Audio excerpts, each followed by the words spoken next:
Tila ba naging mainit na usapin ang isyong ito sa mundo ng social media? Usap-usapan ngayon ang naging pagkikita ni itong House Speaker Tambaloslos Romualdez at ang dating Pangulong si Rodrigo Roa Duterte kung saan umano'y nagpakumbaba itong Speaker of the House na to at tila nakiusap na suportan siya ng dating Pangulo sa nalalapit na eleksyon. Ayon sa mga ulat, naganap ang naturang tagpo sa isang pribadong pagpupulong na dinaluhan ng ilang malalapit na kaalyado ni Duterte. Sa nasabing pagkakataon, sinasabing pinahayag ni Tambaloslos ang kanyang hangaring tumakbo sa mas mataas na posisyon at ang kanyang kagustuhang makuha ang suporta ng dating Pangulo na nanatiling isa sa pinakamaimpluwensyang personalidad sa politika ng bansa. Bagamat walang opisyal na pahayag ang kampo ni Duterte tungkol sa usaping ito, marami ang nagtataka kung magbibigay ba siya ng formal na suporta kay Tambaloslos, lalo't kilala si Duterte sa pagiging maingat sa pagbibigay ng endorsement. Ang naturang balita ay nagdulot ng sari-saring reaksyon mula sa publiko at mga eksperto sa politika. Ang iba naman ay naniwala na ito ay isang estratehiya ng kampo ni Tambaloslos upang masiguro ang malakas na suporta mula sa mga taga-suporta ni Duterte. Samantala, ang iba naman ay nagtanong kung bakit tila kinakailangan pang personal na magpakumbaba ng kongresista para lamang makuha ang inaasam na pag-endorso. Patuloy na inaabangan ng marami ang magiging opisyal na hakbang ni Duterte kaugnay ng isyong ito, lalo't malaki ang impluwensya ang mabibigay niya sa resulta ng darating halalan. Well, para nga sa kabuang detalye ay panoorin na lamang natin ang buong video at kapag hindi ka pa naman nakapag-subscribe sa ating channel ay mag-subscribe ka na para lagi kang maging updated sa ating mga balitang o sa mga bagong videos na ina-upload araw-araw. Mag-like and share din.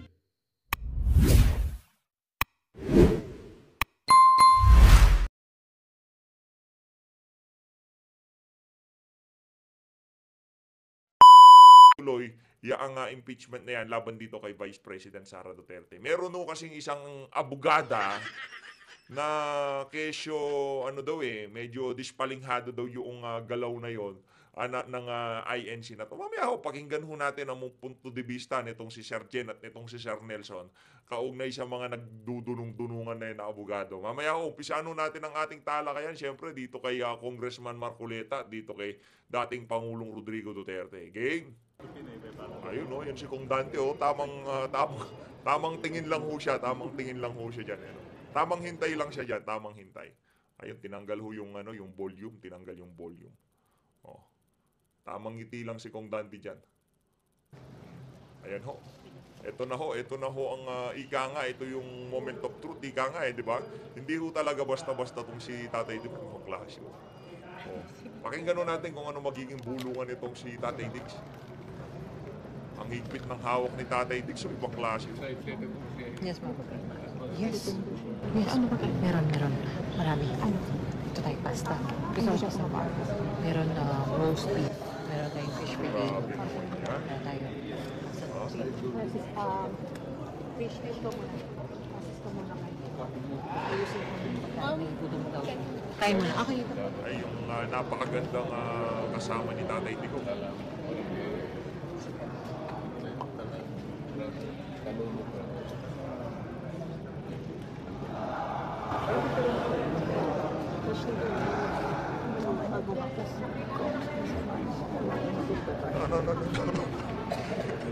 Umiiral yung ayun, minute nitong si Madam, ayaw iparinig pero yung mga bumabasa ng labi, kaya ho nila yan, dapat nakatakip din na.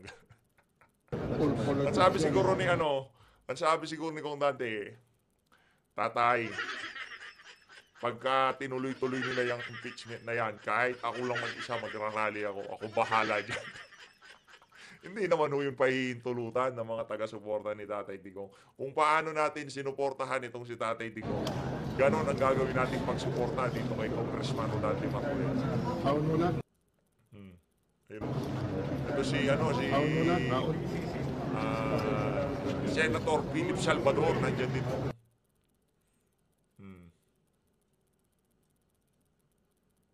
Ayan Senator Philip. Grabe Ito, malakas ho ito. Nagka-climb to eh. Ika nga, itong si Senator Philip Salvador, nagka-climb ho yan. Tumataas ho. Mag-hi lang po kayo next. Ito po mag-request. Mag-hi lang po sa mga nanonood po sa live ni Kong Marcoleta. Okay. Thank you po. Bye-bye po. Mga followers po ni Kong Marcoleta, mag-hi lang po kayo, like super short lang po. Thank you po. Ayan po. Yung mga kaibigan ni Congressman Marcoleta, idol ko si Congressman. Grabe. Umahanga ako sa kanya. Kaya sabay-sabay tayo. Marcoleta tayo para kailangan natin, ang bayan natin ang kailangan tao na Marcoleta. Naniniwala ho tayo dyan, mga kababayan. No? Talagang kailangan ho natin yung mga individual na kagaya nitong si Congressman Rodante Marcoleta sa Senado. May utak kasi. Ay, abogado, ginagamit yung sentido común. By the way, hindi lang ho pala ba, ngayon napagtanto ho natin, hindi ho pala lahat ng abogado matalino. Siguro nung nag-aaral matalino, kaso nung nakahawak na, nakakita ng impluensya at napakaraming pera, nakalimutan ho nila lahat ng napag-aralan nila. Kagaya ng ibang mga abogado dyan sa House of Representatives. Thank you very much, sir. Thank you po.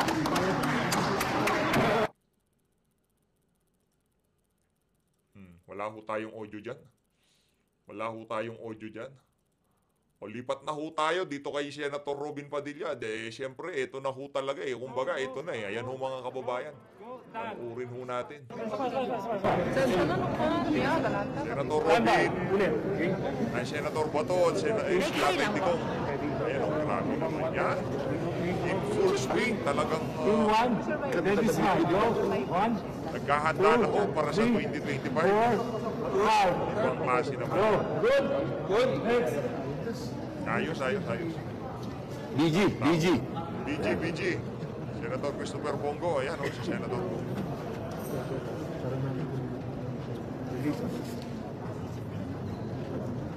Senator ko, grabe naman yan. Talagang may paritats pa talaga.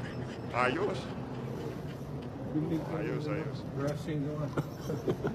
Stand by. Ready? Rolling in 5. One time. Set. Boss, ano lang po? Yan, po. Go. Shoot. Set. Nabigong isang smile na lang. Go. Good. Ayos. Next. Grabe, napakaganda ng dating ni Tatay Digong. Masiglang siya. Live po. Opo, live po. Opo. Magandang gabi, Tatay Digong. Opo. Lalamig yata si Tatay Digong. Senator, we proceed to the governor with Ma'am Astra will be in charge. Ma'am Astra. Governor, it's... Po, kami yung smile already. Sa bigyan, kung tayo papatalo sa smile, ha? Go, shoot. Good. Yun yung beautiful eyes na mayor. Dapat yun, patayin tayo dyan. Good. Ano pa lang ho yan photoshoot pa lang pero kung makikita nyo lang ho kung gaano karami nang nanood dito sa live na to ni Senator Robin Padilla, nasa magto 200,000 na ho. Photoshoot pa lang ho yan. Hindi pa nag-uumpisa yung talagang bakbakan sa eleksyon. Hika nga pagka magsasalita sila. Kasi kaya kunyari, mag-rally-rally yan, maglalatagan ho ng punto de vista, di ba? O yung mga maiinit na issue na nangyayari ngayong mga panahon na to. Right, yan. Ayos.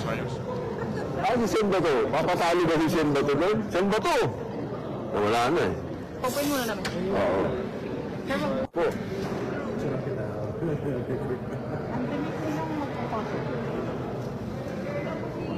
1,500 viewers.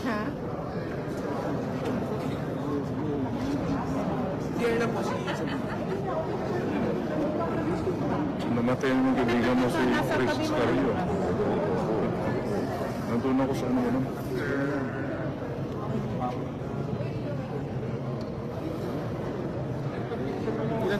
Mga gustong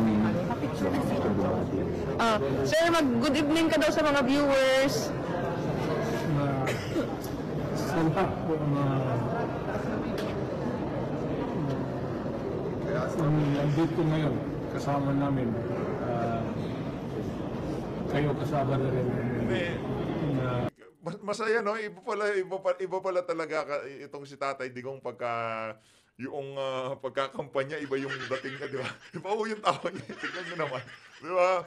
Pagka pala malapit na yung kampanya, eleksyon, yung aura ni Tatay Digong, iba yun. Tignan nyo naman, no? Kumusta kayong So, at huwag kong makalimutan, Disyembre na lang rin, wala na masyado akong exposure, wala na po sa akin. Salamanta, Helahin, Salamanta. Bisaya, sir, Bisaya. Kaya na lang po. Bisaya, sir. Sir, maraming nanonood from Hong Kong. Oo, ito. Grabe si Bawal ko na itong panahon na ito, may pictorial kami para kumustahin kayo lahat, mga taga Hong Kong. At North Dakota, USA. North Dakota, USA. USA. Yan. Kumusta kayo?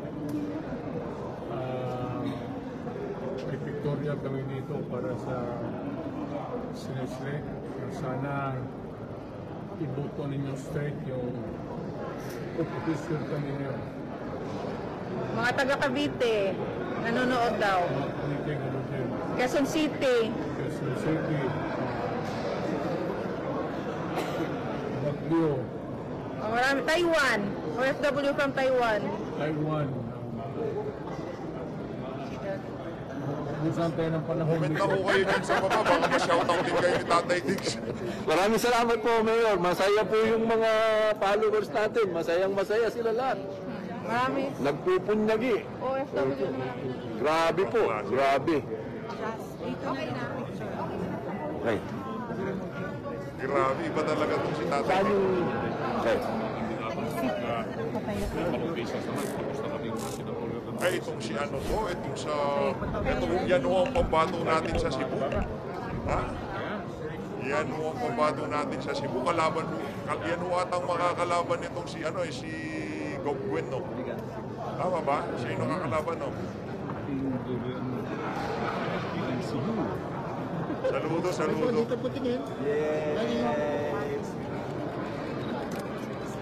Okay, ma'am, dito tingin. Okay, thank you.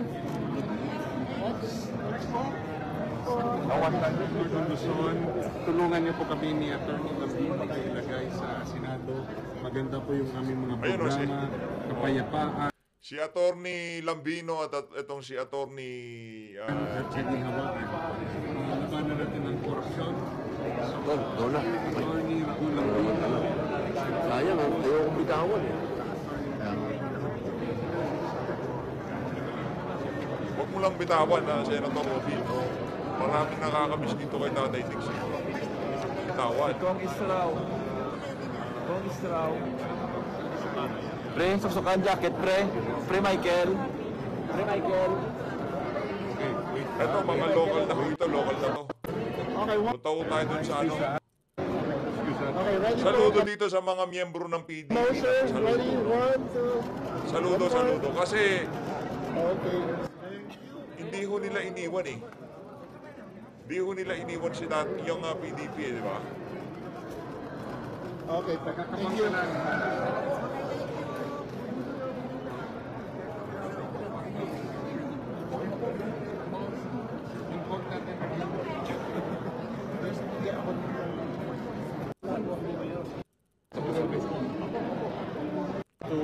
Ganun natin kung Mayor ano sa sasabihin. Bantayan, Cebu before, pero not running now.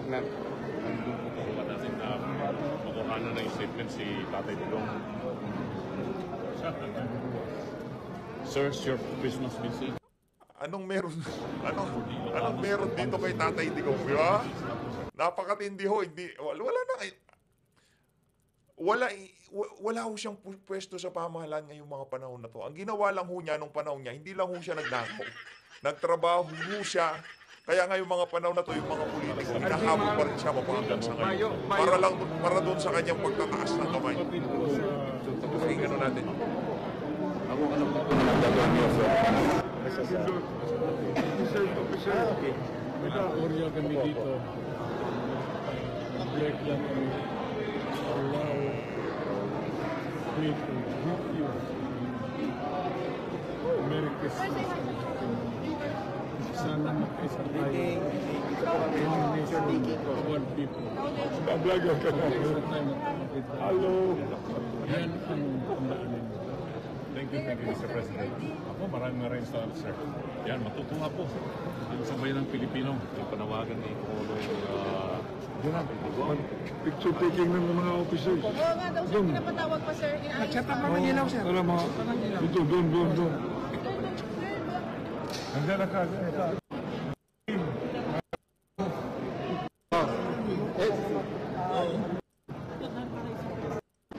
Kakaingit naman yan.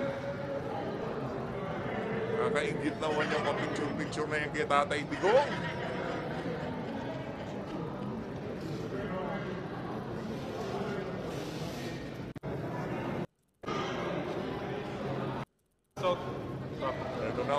Ito na yung buong PDP.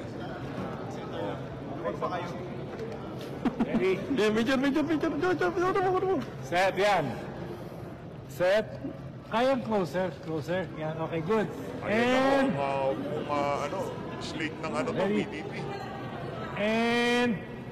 Skis lang po, sir. Skis lang po. The choice mine. Go. Good. Shoot. Tingin. Ayos, oh. Focus is Tatay Digong naman. 3. SRP. Ano? SRP. Spacing si SRP.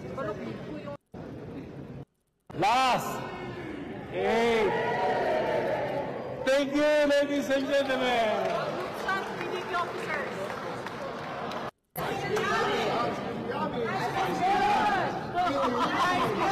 One. There's a one double paso sa atin. Ngayon na natapos yung lahat ng ganda ng damit. Ganda ng damit ng PDP, ganda. 2, 1, go!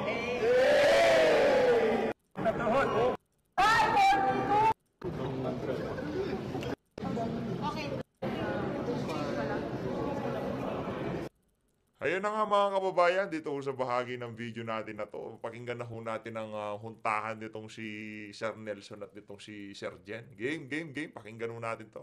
Iba yung panawagan ng Pangulong Bongbong Marcos dyan eh. Oo. Na dapat kung tayo ay may panahon, gugulin na natin dun sa mga bagay na makakatulong sa ating mga kababayan. Di ba? Ibig sabihin nito, kung ikaw ay ahensya ng gobyerno, merong nakatalagang tungkulin at serbisyo na dapat mong ibigay, doon mo na i-focus sa mapapakinabangan ng taong bayan. Yun na nga. Hindi kung saan-saan at sa...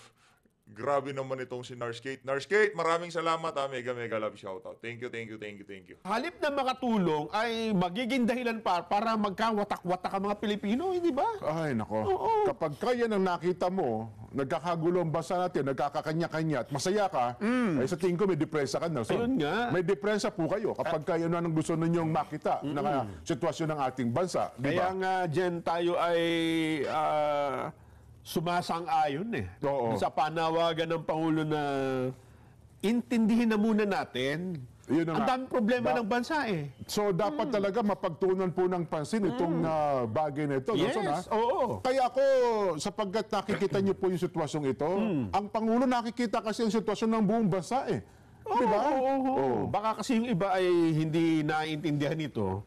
Ay, ayan mo, nakita nyo, nung binanggit nga natin dyan yung ating pagpapahayag na tama ang Pangulo eh. Yung nakarang linggo, nag-alboroto na rin yung Kanlaon eh. Di ba? Nako. Yung Taal ang una. Tapos itong... Kaya nga, di ba? Sabi siguro ng Diyos ng Tadhana, wala nang bagyo, Disyembre na eh. Yung mga bulkan naman. Oy, pero yung mga kababayan natin dyan sa malapit sa Kanlaon, ingat ho kayo. Napakalakas nung itong Kanlaon at itong ngayon na naman mas matindi. Baka kasi dyan nakakalimutan ng mga kababayan natin, particular na yung mga pinatutungkulan ng Pangulo, kung ano nga ba yung gusto niya mangyari. Dagdag ko pa dyan alert level 1 ngayon ng Taal. May report din ngayon ng FIBOX. Yun na nga ang ating sinasabi sa bagay na yan, Nelson. Pero sa halip na sundin at tugunan yung panawagan ng Pangulo na intindihin nyo na lang. Huwag na tayong magsayang ng oras. Yung problema na lang na talagang para sa mga Pilipino, na kapag kaya na ginawa natin, may epekto sa buhay ng mga Pilipino, yan na lang ang intindihin natin.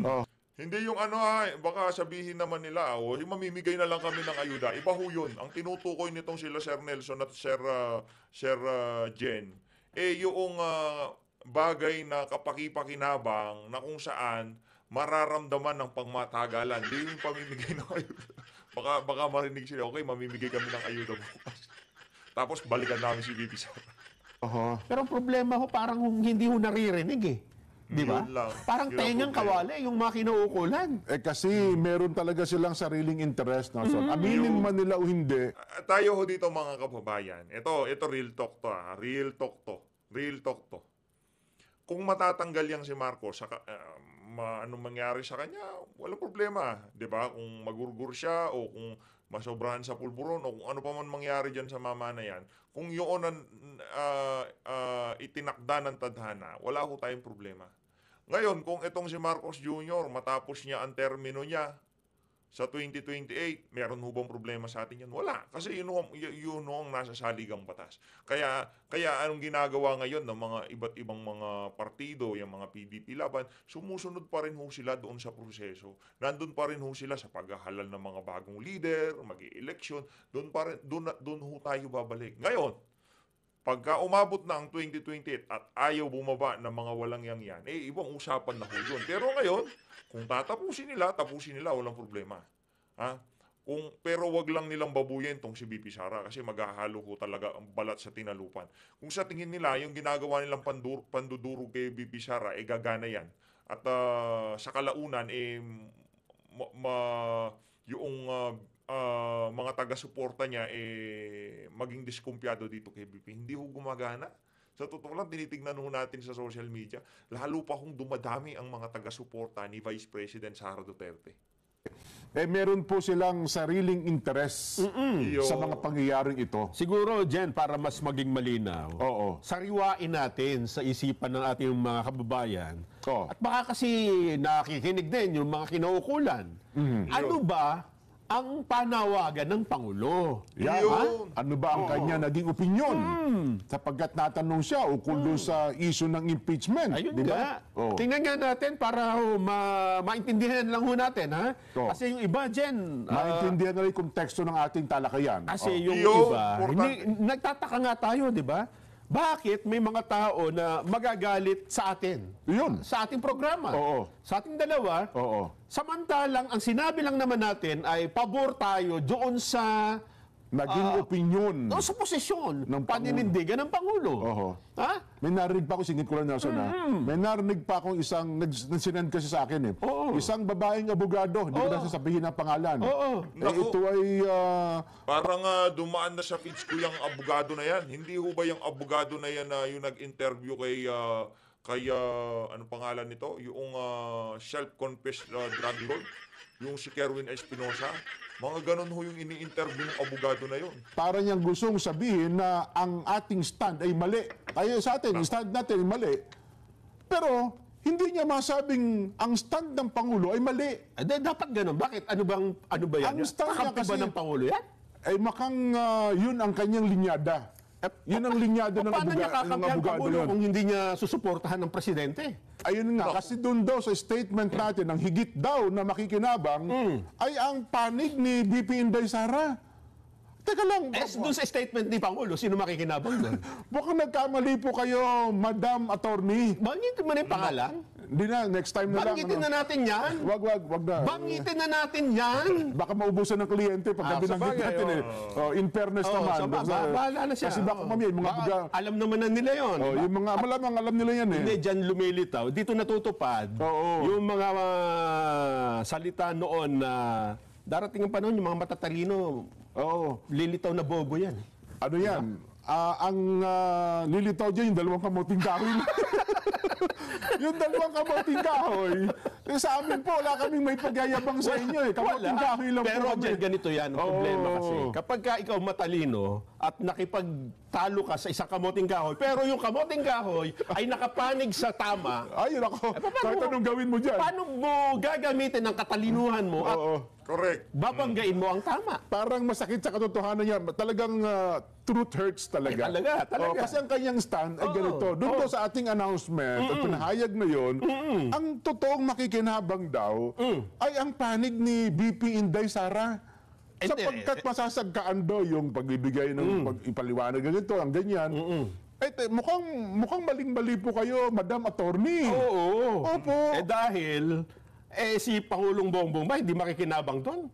Siya yung sinusuportahan namin. Yun na nga. Ay di ba't ang inisip ng Pangulong Bongbong ang kapakinabangan ng higit na nakararami na ating mamamayan?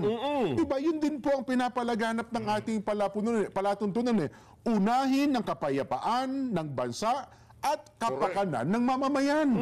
Nuulit po namin ha, ito rin po ang sinasabi ng Pangulong Bongbong Marcos.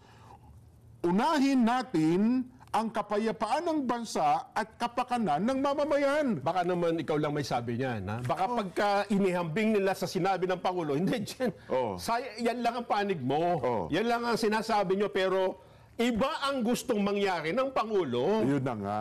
Kaya ang abogadong ito, yung si Madam Ato, tayo lang pinupuna.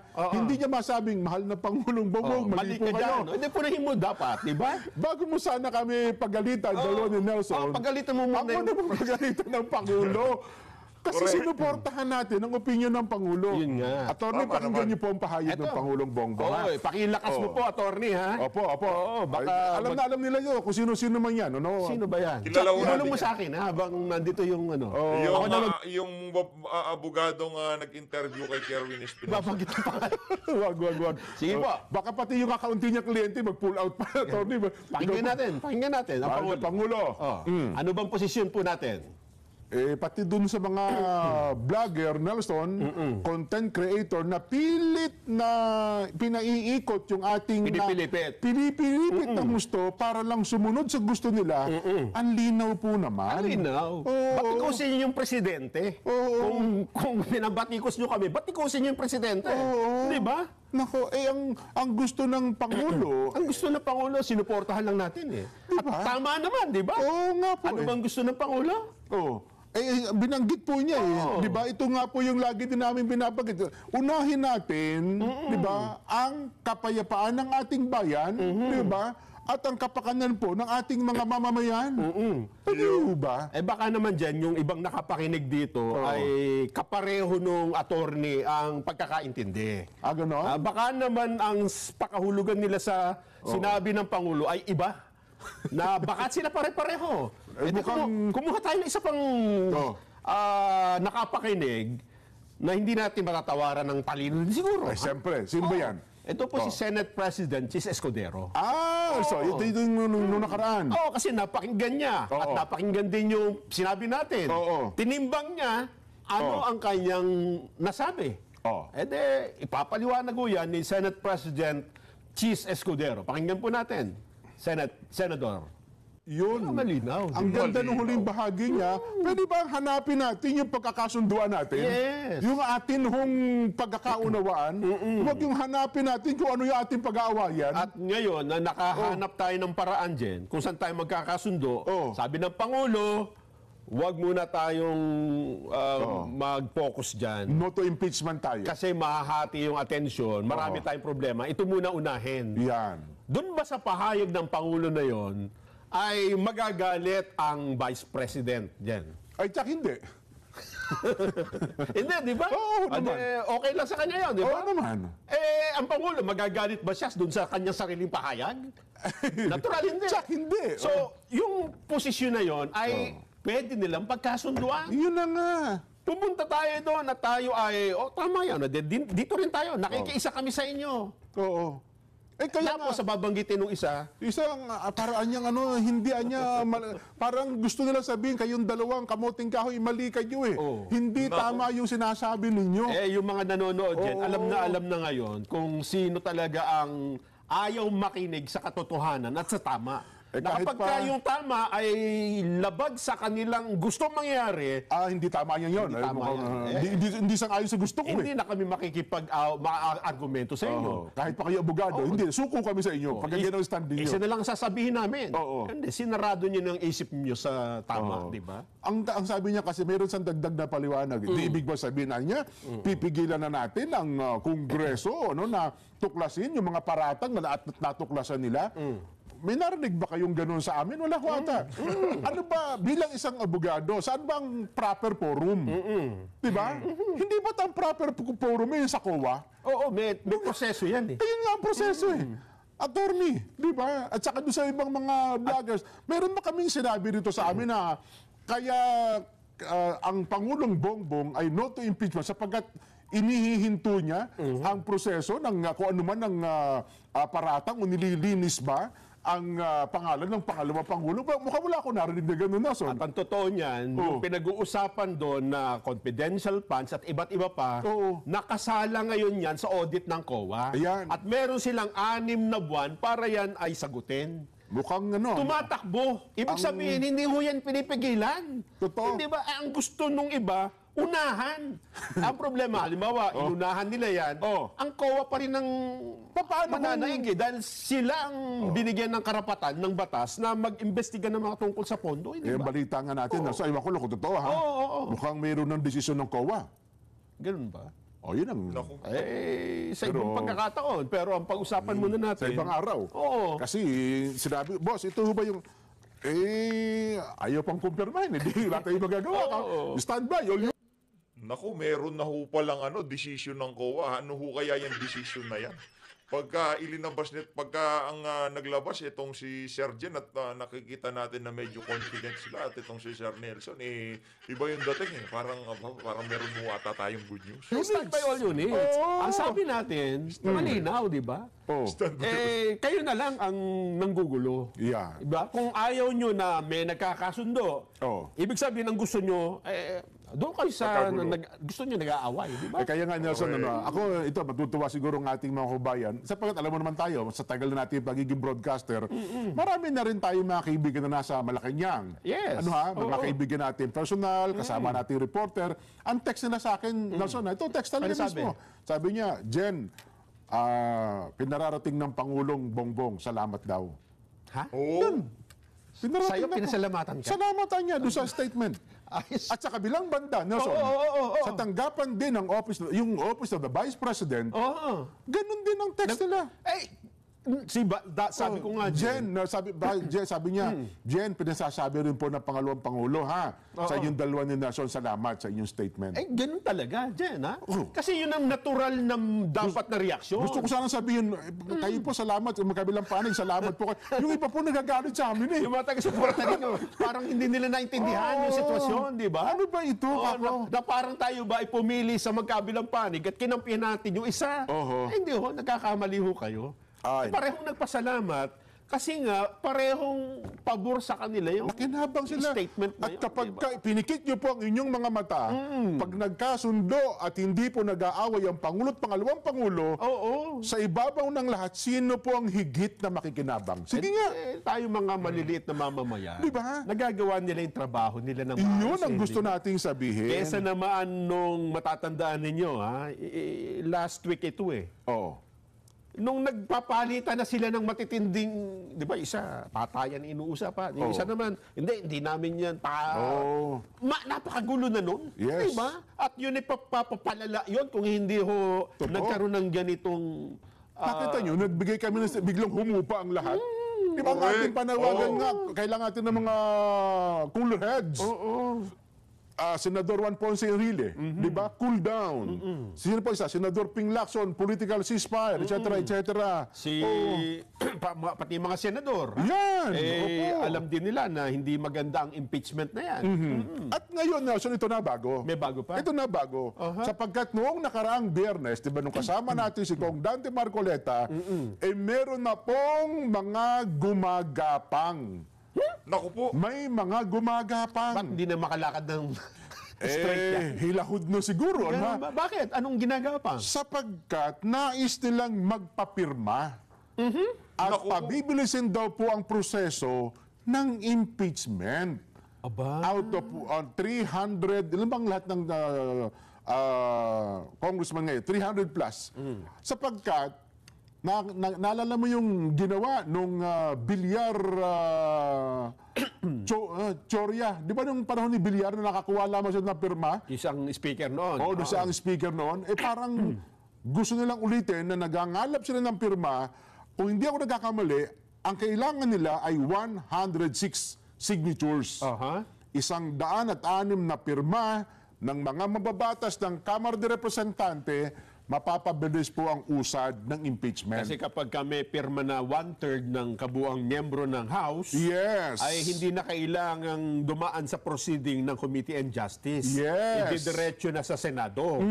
Ibig sabihin, gusto nilang madaliin nga. Mayroon daw pong mga gumagapang ng ganon at sa pinakahuling bilang daw, Nelson, hindi ko alam kung totoo, ay parang mahigit na ata sa 20 hanggang 30 daw ang pumipirma. Nako!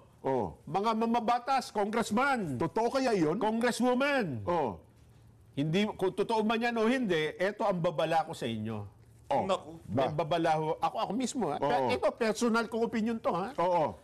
Kapag kayo pumirma dyan, mawawala ang mahalagang endorso sa inyo. Teka. Endorso nino yan? Ng Pangulong Bongbong Marcos. Ayun naman talaga. Nagulat naman ako doon. Akala ko kung kanino endorso.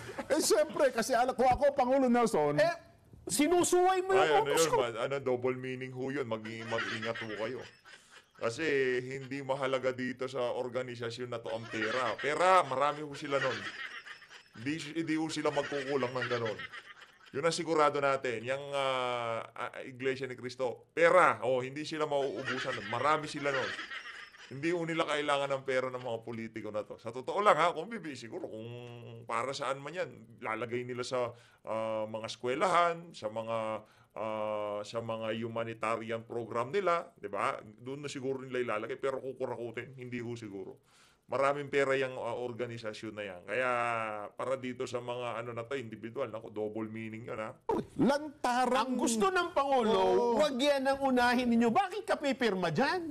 Tapos pupunta ka rito sa palasyo ng Malacanang at sasabihin mong, mahal na Pangulo, endorso mo ng support. Po ako sa tulungan mo na yung kandidatura ko. Kasi ikaw ay presidente ng bansa, kapag ka itinaas mo ang kamay ko o kaya sinabihan mo yung mga tao dun sa lugar, malamang ako ang iboto kasi ikaw ang presidente. Pati sa funding, makinarya, tsak yun. Tapos hihingi-hingi ka ng tulong? Ang gusto mo niya, parang sabihin po, gusto mo niya one way Gusto mo, ikaw lang ang supportahan ko pinapagpapauna ko na. Huwag kang hihingi ng tulong sa presidente ng Pilipinas kay Pangulong Bongbong kapag ayaw mo naman, hindi ka kaisa nung kanyang gusto mangyari. Kontra ka sa kanyang opinion. Diba? Double, triple, quadruple meaning. Ang babala ko sa inyo. Kasi kung gagawin po yan, halimbawa, nalaman ng Pangulo, sino-sino ba yung mga pumirma na yan? May listahan. Kasi alam namang may signature, walang pangalan. Alam naman sabihin mo, pangalan mo. Sino pumirma dito? Si Mary Grace Piatos. Si Villamin. Kokoy Villamin po pumirma. Hindi katanggapin yan. Halimbawa, hindi valid yan. Halimbawa, ikaw si Congressman Jenso Barjaga. Opo. Pumunta ka dun sa palasyo dyan, no? Opo. Nakipag-appointment ka Kasi sinalubong ka. sabi ko, mahal na Pangulo. Ako yung Pangulo. Opo, mahal na Pangulo. Napunta ka rito. Ano bang sadya mo? Mahal na Pangulo, neck to neck po ang laban namin doon sa probinsya. Higpit po ng kalaban. Ang galing po. Malaki doon bang leg ng kalaban mo doon? Oo.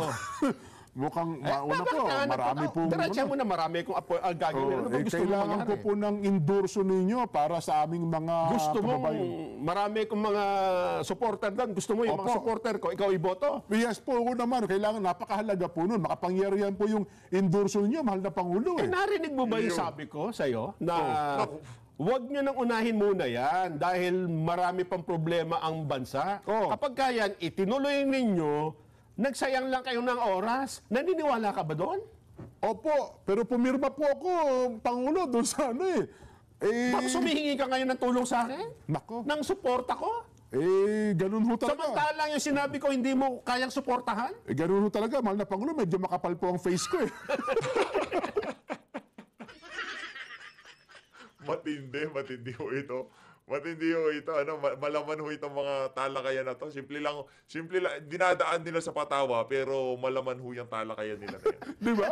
Baka dyan, buti nga, hinarap ka pa ha? Yun na nga. Baka kapag ka nakita yan ng security guard, doon sa palasyo, ano yung pangalan mo? Ay, banho kayo dito. Nako. Bakit? Sinusuway niyo yung gusto ng presidente. Di ba? Talaga naman. Sinabi na ng Pangulo na no to impeachment. Tapos ikaw pala pumirma. Isa ka pala doon sa 106 na pumirma na para mapabilis ang proseso ng impeachment. Tapos hihingi ka ng tulong. Ano ba naman yan? Huwag kang umasa. Di ba? Sinabi ko na sa inyo, unahin natin ang kapakanan ng bansa at ang kapakanan ng ating mamamayan. Unahin natin ang kapayapaan ng bansa at kapakanan ng ating mamamayan. Anong inuna mo? Sariling interest mo eh. Para ho, halimbawa, baka si congressman nakaamba ng pumirma eh. Bago ka pumirma, pakinggang mo muli. Limi-limiin mo. Yan. Ano ba yung sinasabi sa iyo ng presidente? Pakinggan uli natin ang Pangulong Bongbong Marcos. Ulit. Malinaw. Kaya kung sino man po ang pipirma, diyan ho, itong ginagapang na signature campaign para sa impeachment, Kong, mag-isip-isip po kayo. Mag-isip-isip po kayo. Pag-isipan nyo pong mabuti ang inyong magiging pasya. Ang alam ko naman, napakahalaga ng suportado ka ng presidente. Totoo naman. Kung sabihin na natin, Tsaka may makinarya, di ba? May makinarya. hindi pa ba natin makabayan nila? Huwag natin pag-usapan pa yun, di ba? Pero ikaw, bilang isang district representative, o kaya ay party list representative, Nelson, lalo na. At kailangan mo ng endorsement, makapangyariang endorsement ng Pangulong Bongbong yan ng Pangulo ng ating bansa. Ang gusto mo, ikaw lang ang suportahan, pero yung sinabi ng Pangulo, hindi mo susuportahan. Ang gusto mo, ikaw mag-endorse ng impeachment. At ang gusto mo naman, ang presidente, ikaw ang i-endorse. Parang yung ayaw niya, ginawa mo, tapos yung gusto mo ay ikaw lang dapat ang masunod, di ba? Kaya tandaan niyo po ang sino mang lumagda dyan sa impeachment na yan ay nangangahulugan po lumalaban ka, Congressman, sa opinyon ng Pangulo. At kung nakikinig ang Malacanang, nire-record tayo ngayon. Mahal na Pangulo, papayagan niyo po ba ito? Na mga mambabatas na ito na kumalaban sa inyong opinyon at pagkatapos ay hihingi po ng inyong endorsement. May tawag dyan eh. Kapag ka ikaw yung leader, ikaw yung pinuno, ikaw yung nangangasiwa sa bansa, tapos meron kang tagasunod. Mga ayudante mo yan. Magbabatas. Meron kang inutos. Ito ang utos ko. Ito gusto mangyari. Ang utos ng hari ay hari. Ang sabi nung isa, hindi mas gusto ko to Ako masusunod. Ang tawag dyan, rebelde. Nagre-rebelde kayo dun sa... Di ba? Totoo. Yung bang... Sa person in authority, di ba? Matutuwa ba yun, Jen? Rebelde, pupunta sa'yo. Tulungan mo naman ako. Ha? Kung ako maikli pasensya ko, Nelson, sisipain ko yun. Kung ako sabi ko nga sa iyo sa mga ganyan, yung mga taong nagre-rebelde, maikli pasensya ko dyan. Totoo yan. Ngayon, sa pangyayaring yan, mga kababayan, sana napag-iisip-isipan na ng mga mababatas. Meron silang, ito ngayon, Nelson, naisip pala ng dalawang kamuting kahoy ito. Ngayon, meron silang second option. Para hindi malaman kung sino-sino ang lalagda. Paano yun? Na ma-endorse nila impeachment? Ma-endorse nila ang impeachment. Na makapagtatugo sila? Hindi na dadaan sa House Justice Committee. Hindi na pirmahan. Ang gaya nung ginawa po ni Senador Manny Villar noon, viva voce voting. Paano yun? Disisigaw sila, nay, palakasan ng boses. Di ba? Ganun ba? Hindi mo ngayon matutukoy, sino yung sumigaw nung palakasan ng boses pagka nangyari yan, Jen, kung ako presidente, hindi man ako presidente, pati speaker, papalitan. Di ba? Kasi yun ang pwede, di ba? Binabantayan pa ng dalawang kamuting kahoy. Kung sino-sino yung mga lalagda, isusumbong kami sa Pangulo. Di ba? At saka niya, malalaman din ng Pangulo kung sino-sino yung pipirma doon. Pagka, nagsigawan doon, wala bang camera yan? Oh, sumisigaw, oh. Nako. Eh, makikita ka pa rin doon. Eh, sino una sumisigaw? Yan, yung nasa taas. Eh kapag yan po ang nangyari, Nako. ewan ko lamang, again, inuulit-ulit po namin, ang sabi ng Pangulo, unahin natin ang kapayapaan.